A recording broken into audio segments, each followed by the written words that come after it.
कहावे मोर दशा करे नरन के आशा, तो कहो कहां रहा विश्वासा। नहीं कह सकता, पक्का नहीं कह सकता। बड़ी से बड़ी समस्या में भी वो ऐसा नहीं कह सकता कि हमारा सहयोग करो। वो रोग निवारणार्थ में औषधि के लिए अर्थ चाहिए, ये यात्रा के लिए अर्थ चाहिए, या भंडारे के लिए अर्थ चाहिए। नहीं कहेगा हरिदास। क्यों भंडारा करेंगे तुमसे मांग के? क्यों करेंगे? हमारे पास भिक्षा की 2 रोटी है, वही भंडारा है। एक पालेंगे, एक में बंदर और चींटियों को डाल देंगे, चिड़ियों को डाल देंगे, हो गया भंडारा हमारा। हमारे आ गया है तो हो रहा है, नहीं आए तो नहीं। राधे श्याम, तुमसे मांग के भंडारा क्यों? यज्ञ, हम हर समय यज्ञ में रहते हैं। जो यज्ञ है उसका सर्वश्रेष्ठ स्वरूप है जप यज्ञ। हम अपने प्रीतम के चिंतन में रहते हैं। इससे बड़ी यज्ञ कौन हो सकती है? मुझे कोई यज्ञ नहीं कराना, कोई यज्ञ का सहयोग नहीं लेना। हम तुम्हारे चंदा से साधना करते हैं क्या? हम तुम्हारे चंदा से परमार्थ बनाते हैं क्या? जब कभी कहीं ऐसी याचना अगर हमारी होती है तो हमारी वासना होती, उपासना नहीं होती। भक्तों के प्रति हम अगर ये भाव रखें तो निश्चित भक्ति रंग ला दे हृदय में। क्योंकि हरि चरणामृत से भक्ति का जो रंग आता है उससे कई गुना बढ़ करके हरिदास चरणामृत से रंग आएगा, पक्का। भिक्षा, वस्त्र, जो भी आपसे अगर कभी ऐसा कोई भगवत अनुरागी स्वीकार करता है तो हमारा अहोभाग्य है। ऐसे पर क्या होता है, इन्हीं बातों का दुरुपयोग हो जाता है, इसलिए अश्रद्धा भी अपना विस्तार कर लेती है। कई ऐसी चर्चाएं आई हैं जो अश्रद्धा का विस्तार करने वाली बन जाती है।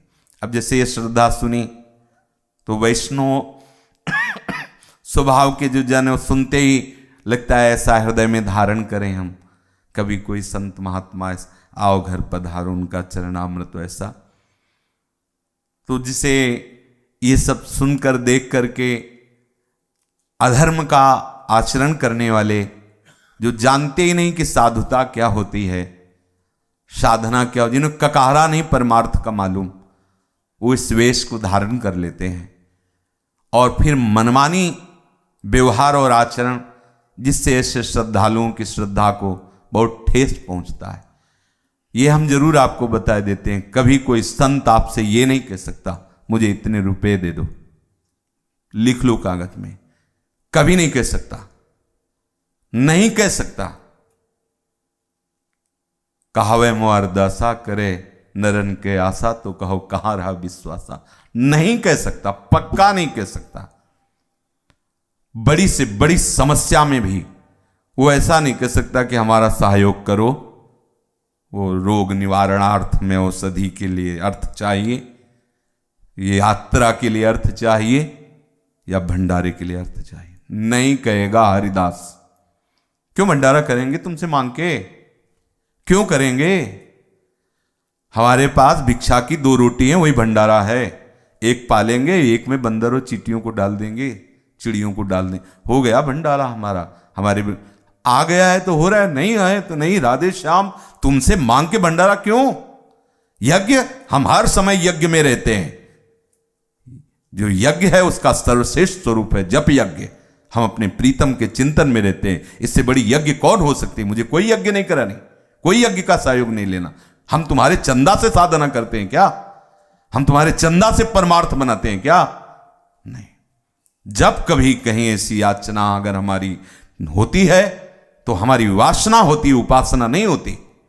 हरिदासत्व में निषेध है।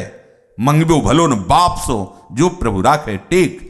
एक भरोसो, एक बल, एक आस विश्वास। कैसे हो सकता है? वो किसी श्रद्धालु गृहस्थ के ऊपर फांसी डाल दे जाके, क्या आपको ये तो नहीं अपराध लगेगा भाई? ऐसे बिल्कुल कदापि नहीं। कई ऐसे भक्त जो रो के विवश होके कि क्या करूं ऐसी परिस्थिति में। ये जो श्रद्धा का विषय प्रस्तुत होता है और इसे जब अधर्माचरण करने वाला, उसको सूत्र मिल जाता है कि ये बड़े भोले भाले हैं, धर्मांध लोग, उनको कहते हैं धर्मांध लोग। ये बड़े भोले भाले, जब चाहो तब ठग लो, जैसे चाहो तैसे ठग लो। ठीक है, उनकी श्रद्धा का विषय है, लेकिन किन पर श्रद्धा करके कर रहे हैं? चतुर्शिरोमणि श्री हरि पर। वो तुम्हें जब ठगना शुरू करेंगे तो तुम्हें फिर याद आ जाएगा। जो भूले हुए हो वो याद करवा, बहुत लीला बिहारी है। तो कभी जब ऐसा लगे कि कोई हमसे इस तरह की बहुत याचनाओं करके हमारे वैष्णव श्रद्धा पर ठेस पहुंचाता है, तो हम मधुर वचन और प्रणाम मुद्रा के द्वारा उनको विदा कर दें, कोई अपराध नहीं लगेगा। जैसे आपके यहां कोई आया, आपने प्रणाम किया, ये तो सबको देना चाहिए ना, भले वो दुष्ट स्वभाव से भी है प्रेरित।